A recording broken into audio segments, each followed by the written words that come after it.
बच्चों, आपकी last class से आगे के क्वेश्चंस पर हम इस क्लास में डिस्कशन करेंगे। नेक्स्ट क्वेश्चन है हमारा क्वेश्चन नंबर 28 कि जो शीत युद्ध की समाप्ति के वर्षों बाद भी मध्य एशियाई जो गणराज्य थे, मिडल ईस्ट जो कंट्रीज थी, वैश्विक स्तर पर उपलब्ध अवसरों तक नहीं पहुंच पाए। क्यों भाई, ऐसा क्या हो गया? तो अब हम देखेंगे इसके क्या ऑप्शंस हैं। इसके ऑप्शंस है कि भाई सोवियत प्रभाव की पृष्ठभूमि, नहीं ये बिल्कुल नहीं है।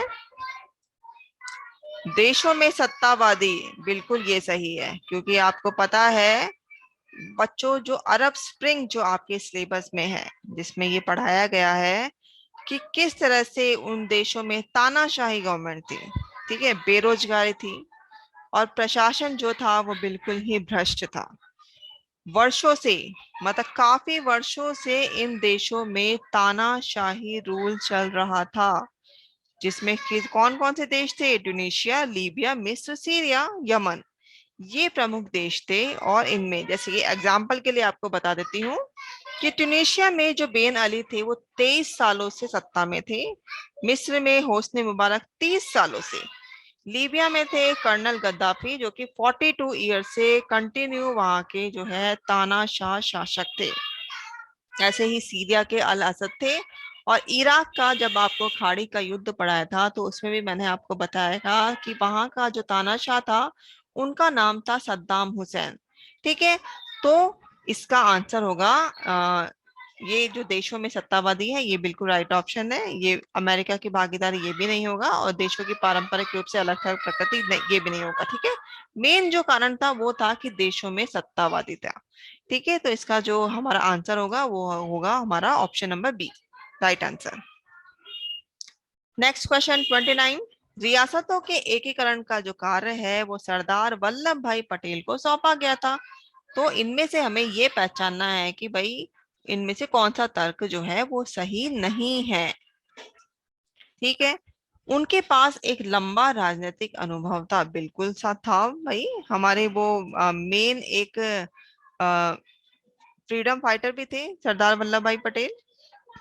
वह एक दूरदर्शी और अच्छे वक्ता थे, बिल्कुल थे। मुस्लिम लीग चाहती थी कि एकीकरण का जो कार्य है सरदार वल्लभ भाई पटेल को सौंपा जाए, बिल्कुल ये गलत है, क्योंकि मुस्लिम लीग तो चाहती ही नहीं थी कि भारत का एकीकरण हो। वो तो ये चाहती थी कि जितने ज्यादा भारत के विभाजन हो सके वो हो जाए और भारत जो है वो बिल्कुल बढ़ जाए। तो ये ऑप्शन हमारा गलत है। डी ऑप्शन है कि वो गृह मंत्री के साथ साथ हमारे रियायत विभाग के भी मंत्री थे, तो बिल्कुल ये भी सही है। तो इसके अकॉर्डिंग जो है हमारा आंसर होगा option number C. Next question, question number 30, भारत सरकार ने 1971 में सोवियत संघ के साथ में संधि पर हस्ताक्षर क्यों किए थे? भाई क्या कारण है जो भारत ने सोवियत संघ के साथ में हस्ताक्षर किए संधि पर, जबकि भारत जो है गुटनिरपेक्ष आंदोलन का एक मुख्य देश है? तो इसके ऑप्शन पे हम विचार करते हैं। पहला ऑप्शन है बांग्लादेश संकट के दौरान भारत को राजनयिक और सैन्य सहायता की आवश्यकता थी। ये बांग्लादेश संकट बच्चों कब आया था? जो हमारा इंडिया और पाकिस्तान का जो सेकंड वाला युद्ध हुआ था।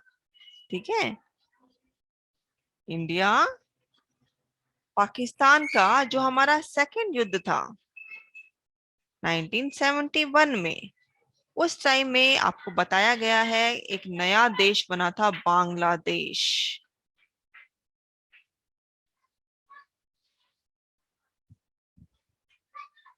तो इस युद्ध को जो है बांग्लादेश संकट के नाम से भी जाना जाता है।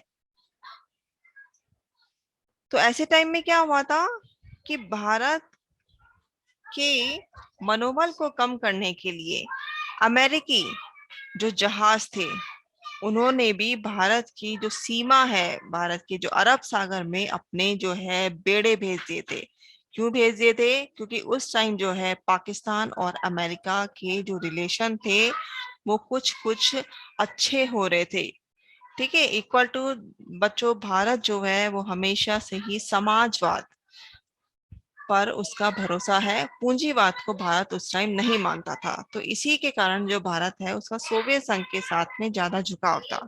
इसके अलावा हम सोवियत संघ के झुकाव की तरफ बात करें कि और क्या रीजन था, तो अगर हम अमेरिका की बात करें तो आप मैप में देखोगे कि अमेरिका इतना दूर है, जबकि सोवियत संघ जो है भारत के पास में पड़ता है। तो ये भी एक दूसरा रीजन था कि भारत जो है सोवियत संघ के साथ में उसके रिलेशन ज्यादा अच्छे थे। लेकिन फर्स्ट पॉइंट क्या है कि सोवियत संघ की जो नीतियां थी वो जो है भारत के साथ में मैच करती थी। उसके जो वैल्यू थे, जो मूल्य थे, वो भारत के साथ में मैच करते थे। इसके कारण जो है भारत स्टार्टिंग से ही सोवियत संघ के साथ में एक अपनापन, एक घनिष्ठता जो है महसूस करता है। तो भाई क्या हुआ, क्योंकि पाकिस्तान का जो हो रहा है अमेरिका के साथ ज्यादा अटैचमेंट, ठीक है, तो भारत, और फिर क्या हुआ, युद्ध हो रहा है, तो अमेरिका ने क्या किया कि अरब सागर में अपने जंगी जहाज भेज दिए कि भाई हम तो भारत को डराएंगे। अब तो ऐसे टाइम में भारत ने क्या किया था, ये भारत की मजबूरी थी कि इसने सोवियत संघ के साथ में एक 20 वर्षीय मित्रता की संधि की थी।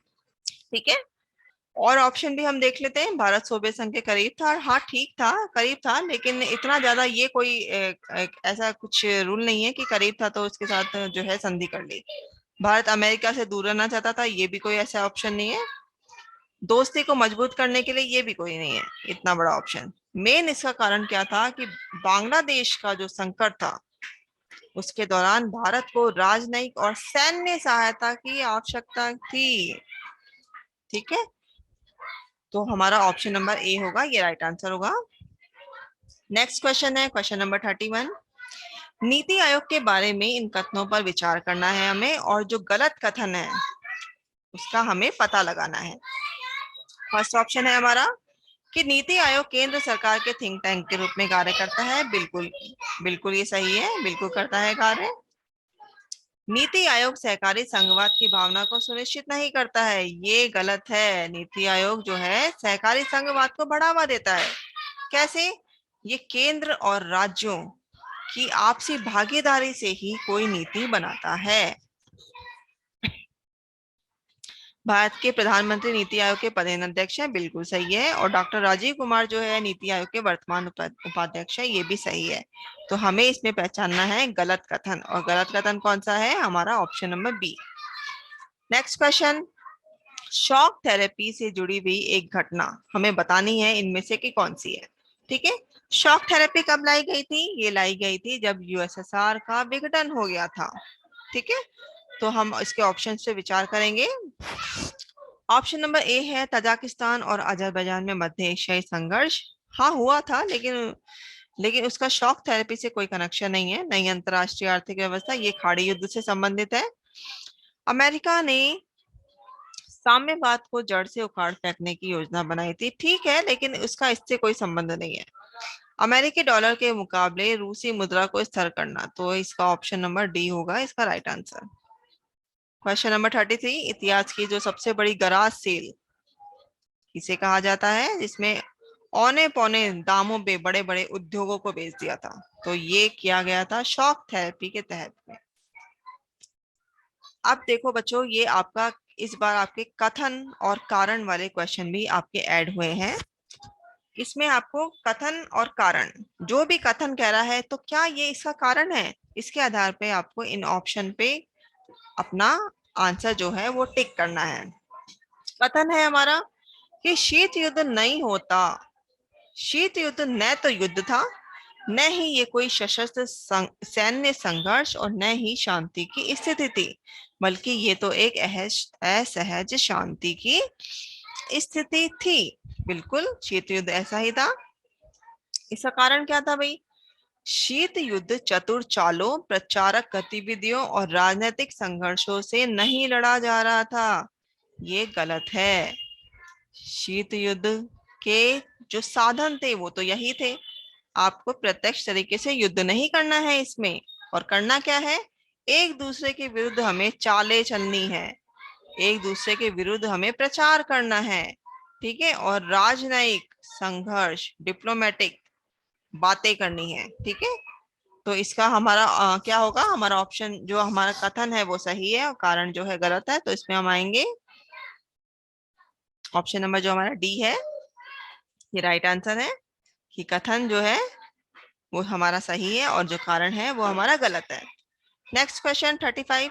अमेरिकी राष्ट्रपति जॉर्ज बुश ने किस स्थिति को एक नई विश्व व्यवस्था के करार दिया गया था? तो सोवियत संघ के विघटन के बाद में आपको पता है बच्चों कि विश्व जो है एक ध्रुवीय ही रह गया था। ठीक है, अब अमेरिका ने क्या सोचा कि भाई अब तो हमें अपनी शक्ति का प्रदर्शन करना है कि पूरे विश्व में ये बात पता चल जाए कि भाई अब सोवियत संघ का विघटन हो गया है, अब पूरे विश्व में भाई मैं ही एकमात्र शक्ति हूँ और विश्व जो है वो एक ध्रुवीय बन गया है। तो इसके लिए अमेरिका ने क्या किया था? इसके लिए अमेरिका ने ऑपरेशन डेजर्ट स्टॉर्म की अनुमति दी थी। ऑपरेशन डेजर्ट स्टॉर्म बच्चों ये है हमारा प्रथम खाड़ी युद्ध जो कि अमेरिका और इराक के बीच में हुआ था। तो right answer is option number A. 36 नंबर क्वेश्चन। अरब क्रांति का परिणाम क्या था? निरंकुश तानाशाही। बिल्कुल, अरब क्रांति जो है निरंकुश तानाशाही व्यवस्था का ही परिणाम थी। ना तो यहाँ समाजवादी व्यवस्था थी, शीत युद्ध के बाद ये भी गलत है, पूंजीवादी व्यवस्था ये भी बिल्कुल गलत है। यहाँ पर एक निरंकुश तानाशाही, ठीक है, निरंकुश मतलब जो भी सत्तावादी वहां पे जो सत्ता पे जो काबिज है उसकी शक्तियों पर कोई भी अंकुश नहीं होगा, वो चाहे जो करे उसको बोलने वाला भी कोई नहीं होगा। ठीक है, तो अरब क्रांति जो है निरंकुश तानाशाही का ही परिणाम थी। Next question, question number 37। NITI Aayog dash संघ को बढ़ावा देने के लिए एक थिंक टैंक के रूप में कार्य करता है जहां सरकार प्रौद्योगिकी की सहायता से डैश के रूप में कार्य करती है। आपको हमें जो है इसमें से सही विकल्प का चुनाव करना है।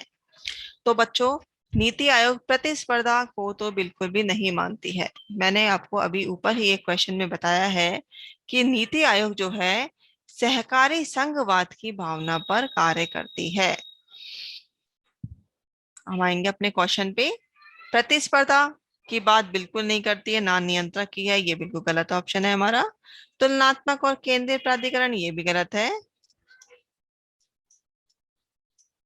सहकारी और प्रोत्साहक ये आंसर हमारा, ये जो ऑप्शन है ये हमारा राइट आंसर है। Next question. योजना आयोग की जगह नीति आयोग को क्यों लाया गया? ठीक है, क्या जरूरत पड़ गई हमें ऐसी कि हमने योजना आयोग को हटा दिया जिसकी स्थापना की गई थी मार्च 1950 में, और क्यों उसे हटाकर उसे रिप्लेस करके हम नीति आयोग को लेकर आए? तो इसके हम कारण देखेंगे क्या क्या हो सकते हैं। विकास की कठिन चुनौतियों से निपटने के लिए और अधिक प्रयास की हमें आवश्यकता थी। तो बच्चों यही है हमारा राइट आंसर, इसलिए जो है योजना आयोग को हटाकर नीति आयोग लाया गया। ठीक है। 39 क्वेश्चन। विश्व की समकालीन वास्तविकताओं को देखते हुए संयुक्त राष्ट्र किस प्रकार अधिक भूमिका निभा सकता है? तो इसके ऑप्शंस पे हम विचार करेंगे। क्या क्या ऑप्शन है इसके? मानवाधिकारों के उल्लंघन के मामले में अधिक मुखर होकर और परिवर्तन का आह्वान करके, बिल्कुल सही है ये। क्षेत्रीय शक्तियों को परिवर्तन करने की अनुमति देकर, इतना ज्यादा शक्तिशाली हमारा यूएन नहीं है, हमारा जो संयुक्त राष्ट्र है ये इतना शक्तिशाली नहीं है। ठीक है, तो ये हमारा गलत होगा। विवादों को सुलझाने के लिए अमेरिका चीन को शामिल करके, भाई अमेरिका चीन क्यों शामिल होंगे, ये भी हमारा गलत होगा। प्रादेशिक जो विवाद है उनको सुलझाने के लिए सक्रिय होकर शांति रक्षक बलों को भेजकर, तो ये तभी भेजी जाती है जब कोई विश्व की शक्ति जो है यूएन के सामने प्रार्थना करे, यूएन सिक्योरिटी के सामने। ठीक है, तो इसका आंसर हमारा क्या होगा? आंसर होगा option number A is the right answer. Question number 40, ये भी अभिकथन और कारण वाला है क्वेश्चन। इसका कथन क्या है कि अप्रैल 1949 में उत्तरी अटलांटिक संधि संगठन, इसे क्या कहा जाता है? इसे ही कहा जाता है NATO, North Atlantic Treaty Organisation. तो जब इसकी स्थापना की गई थी इन अप्रैल 1949 में, तो इसके जो देश थे टोटल वो कितने थे? इसके सदस्य देश थे टोटल 12।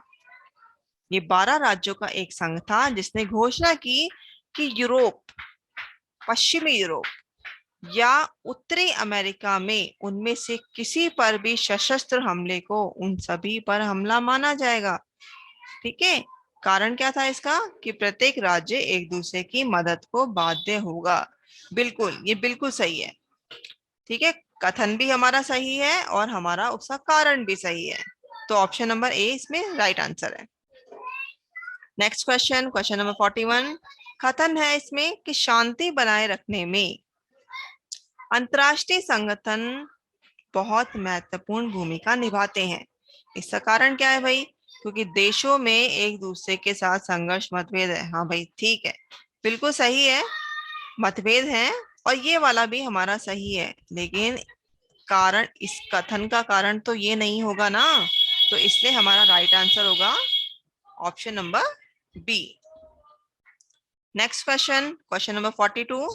इसमें कथन है कि संयुक्त राष्ट्र के सभी सदस्यों के पास में एक वोट है। बिल्कुल सही है, महासभा में जितने भी करंट में कंट्रीज है, कितनी है करंट में कंट्रीज? ये है हमारी 193 कंट्रीज। सभी सदस्यों के पास में एक वोट की शक्ति है। हालांकि जो स्थायी सदस्य हैं, सुरक्षा परिषद के स्थायी सदस्य जिनको की वीटो की पावर मिली हुई है, ये नकारात्मक तरीके से मतदान कर सकते हैं। इसका कारण क्या है भाई? इसका कारण ये है, देखो ये बिल्कुल सही है हमारा कारण, विकासशील दुनिया में विकास के कई अलग अलग स्तरों पर देश शामिल है। भाई ये भी सही है बिल्कुल, लेकिन इसका इसके साथ में इस कथन का ये कारण नहीं है, तो इसलिए हमारा ऑप्शन क्या होगा सही? Option number B is right answer. अब आते हैं हमारे नेक्स्ट क्वेश्चन पे, क्वेश्चन नंबर 43। इसमें कथन है कि सोवियत संघ प्रशासनिक और राजनीतिक अर्थों में स्थिर हो गया था। बिल्कुल सही है, कारण इसका क्या था कि सोवियत व्यवस्था समाजवाद की विचारधारा पर आधारित थी। ये भी बिल्कुल है, बिल्कुल सही है, लेकिन इस कथन का कारण ये नहीं है, तो इसलिए इसका जो राइट आंसर होगा वो होगा हमारा ऑप्शन नंबर बी। बच्चों, आगे के क्वेश्चंस पर आपकी नेक्स्ट क्लास में डिस्कशन किया जाएगा।